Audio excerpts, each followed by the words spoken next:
तू खोले पंचम सूर में गूंगा बोले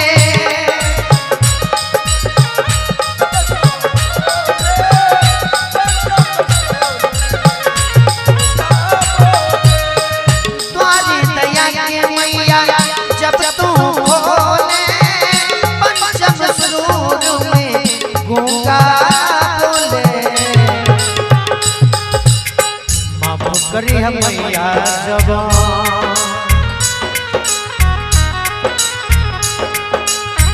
माफ करी हम मैया जब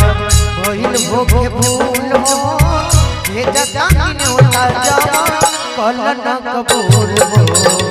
हमके बनाया अर्पण चरदा के धूल हो